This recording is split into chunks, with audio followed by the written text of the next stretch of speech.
Welcome back, everyone, to a brand new spoiler review here on Max Talks Movies. My name is Max Dinnenberg, and today we are breaking down the first two episodes of the new Disney Plus Marvel Cinematic Universe show, Your Friendly Neighborhood Spider-Man, in spoiler fashion, as today the first two episodes of season one have been released. So welcome back to the channel. My name is Max Dinnenberg. Welcome back to Max Talks Movies.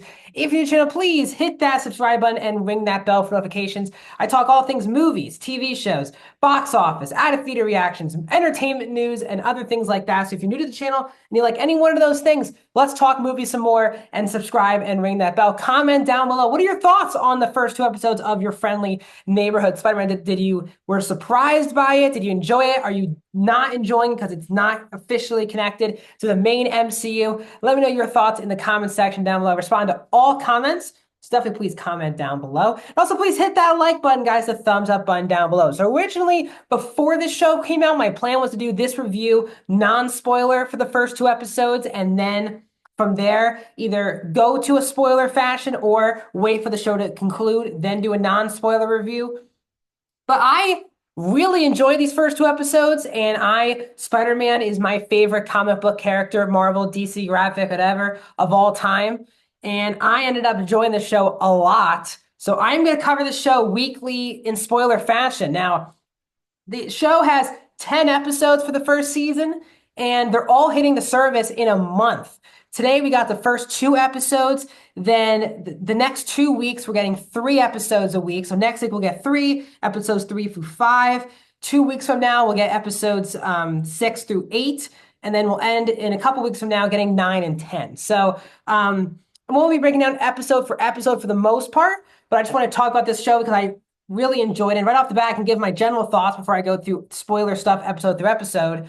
I really enjoyed this show. I was not excited for the show, especially because I knew it wasn't going to be the origin. It was originally pitched to be the origin story for Tom Holland's Spider-Man.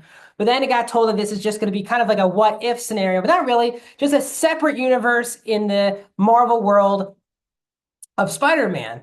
And I wasn't excited. The animation didn't look great to me. But right away, the show has a really good charm to it. Obviously, it's trying to be a comic book turning into an animated show, and that I think gives its charm a lot. I think the voice cast is good. What's really good about this show is that it is, we've done the Spider-Man origin story, we've done high school Peter Parker a billion times now, live action, comics, animated, whatever you want to say. It has been done a billion times. There's only so many more times we can keep pulling out this origin story without it making the character feel very stale. And that's why I was quite nervous about diving into this show.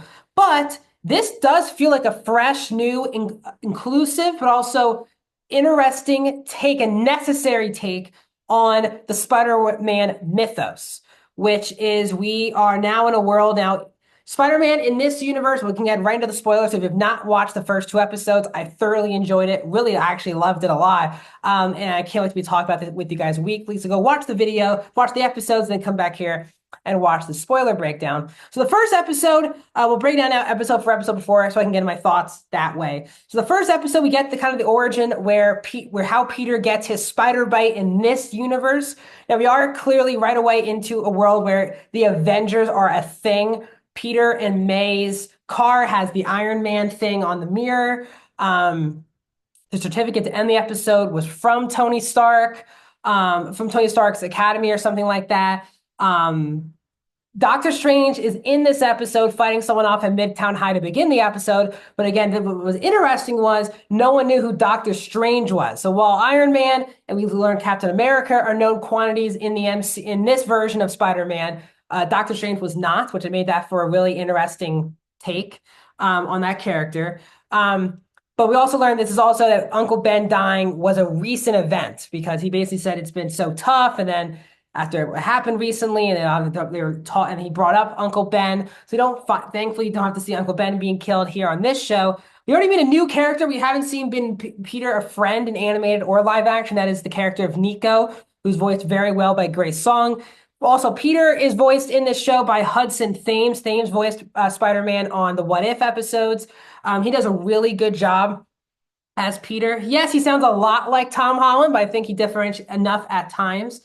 But we have a new friend in Nico who he helped save in the first episode before he was even bitten by that spider from the different universe. So it's very similar to kind of the Miles Morales of it because, Miles was bit in the Spider-Verse films from a spider from a different universe. That's why at the end of Across the Spider-Verse, he ends up in the world where there is no Spider-Man and Miles turned into the Prowler in that universe. But very similar here. Peter is bitten by a spider from the universe where Doctor Strange was fighting that creature at the beginning of the first episode, which I thought was really interesting. But again, he's already Spider-Man right away. He makes his own webs, so they're not going the Tobey Maguire route. Um, but I really enjoyed this new cast of characters because we have, yes, Spider-Man saves Harry Osborn in the middle of the first episode, which I thought was really fun seeing using social media. I think we're in a world now where social media should be a bit more focused in some of these bigger movies, especially in children's movies and children's time, like a high school show. I thought they did a really good job using that in the first episode. But Peter's a klutz. He feels like a true high schooler in this show. He feels very much like a nerd, but very much a klutz and someone who is very nervous and anxiety is a big focus in his life. So I really enjoyed that all being centered here. But the fact that we have Nico, we have Lonnie, Lonnie Lincoln as, and I think Pearl is her name, who's the girl who Peter likes in these first two episodes. Pearl, who's played by Kathy Hang. I really enjoyed it. It's a fresh group. Yes, Harry was on the show, but it's not Ned. It's not Harry as a main focus. It's a fresh new group of people. Now, yes, a lot of people are probably going to crap on the show off the bat that they're switching race to a lot of characters. I actually find to be really enjoying and make the show feel a lot more fresh. If it's just the same old stuff, what are we doing? And as I said, the show is very inclusive, which I really didn't know would hit as hard as it did for me in the first two episodes. Really enjoyed that feel, which I'll get to about with Norman towards the end of the first episode. But Peter's fighting off things. He's once again balancing life. And then the first episode ends with a shot-for-shot recreation of the Captain America Civil War intro scene for Spider-Man. Tom Holland's walking in, but in this time, instead of Iron Man, Tony Stark being next to May, it is Norman Osborn, who's voiced tremendously so far by Coleman Domingo. I think was an excellent choice to play Norman Osborn. The also big change here, they did a shot-for-shot remake, especially even music and the dialogue of the beginning of the scene was shot-for-shot the same as Civil War. The big difference here is this meeting, in Civil War, the meaning was that Tony actually knew that Peter was Spider-Man from the get-go.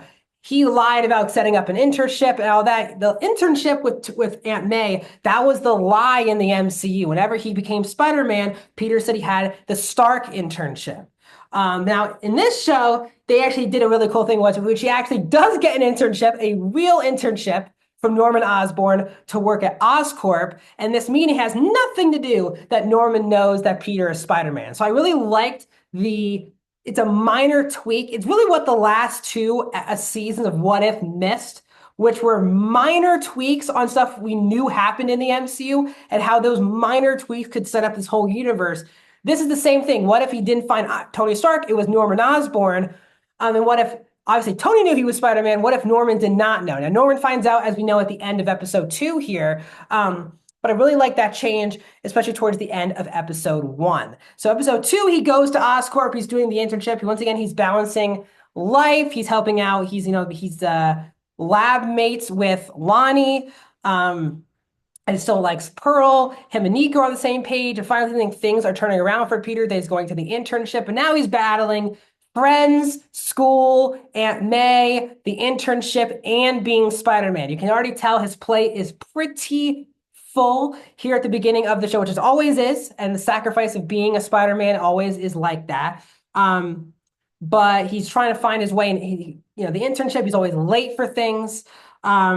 And I guess the big cliffhanger ending was he leaves the Oscorp first day of internship in the middle of it to save this burning building, which he sees on the TV. Obviously, there's a lot of Easter eggs throughout the show. We got Doctor Strange in the first episode. We got a female Connors, the future lizard here in this show. I forget Connors' first name, actually, now thinking about it in the episode. Let me check right now. The episode is called The Parker Luck, by the way.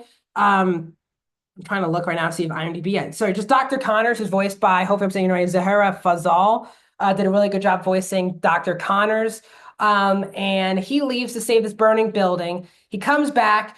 This time now, Norman finally wants to have a meeting with Peter. No, Peter thought that's all he was doing when he showed up to the internship. And Peter's like, I'm begging you.